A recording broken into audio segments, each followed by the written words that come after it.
哈利路亚，亲爱的弟兄姐妹与慕道朋友们平安。今天我们要分享的是日夜流淌心中的甘泉这本书中5月21日如鹰接取雏鹰这篇灵粮。本篇背诵金句申命记32章11到12节。又如鹰搅动巢窝，在雏鹰以上2翅扇展，接取雏鹰，背在2翼之上。这样耶和华独自引导他，并无外邦神与他同在。我们到黄石公园旅游时，就在黄石大峡谷中的一根孤绝岩柱上，看到一个鱼鹰用树枝筑成的大鸟窝。母鱼鹰正在鸟窝里孵蛋，公鱼鹰则在鸟窝附近盘旋翱翔，不断击退3只飞来觊觎鸟蛋的乌鸦。据说鱼鹰的鸟巢如果没有被破坏，或被其他鸟类占用，或消失不见，鱼鹰一生都用同一个鸟巢下蛋孵化养育后代。它们一般4月回到黄石公园，而于5、6月生下2、3颗蛋，孵化产下雏鹰后，于9月离开。我们此次的黄石之旅，真是有幸亲见其芳踪，但因雏鹰尚未破壳而出，也就未能看到父母教导雏鸟飞行的画面。我曾于动物奇观的影片中，看到老鹰将其雏鹰从孤高的鸟巢里推下，让雏鹰学习飞翔的真实画面。刚开始雏鹰相当害怕，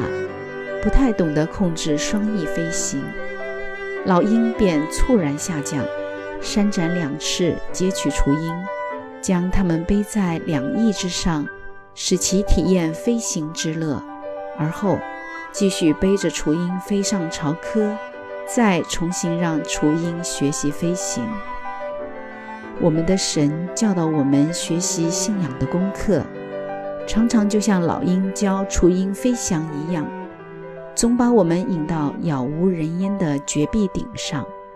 甚至放在一个十分艰难的险境里，而后放手一推，好让我们在天空地阔中学习飞翔。这样看似残忍的教导，其实是神的智慧与美意，定会让我们日渐勇敢坚强，成为基督精兵，甚至可以承受千军万马的风雨。我们只要大胆坚定地相信，神必在我们遭遇危险时扇展2翅，接取惊惧的我们，背在2翼之上，飞回安全的境地。这样人生就毫无所惧了。原来什么时候神将一个试炼压在我们身上，他必将自己的双翅扇展，接取我们背在他的2翼之上，而后引领我们飞翔。我向埃及人所行的事，你们都看见了，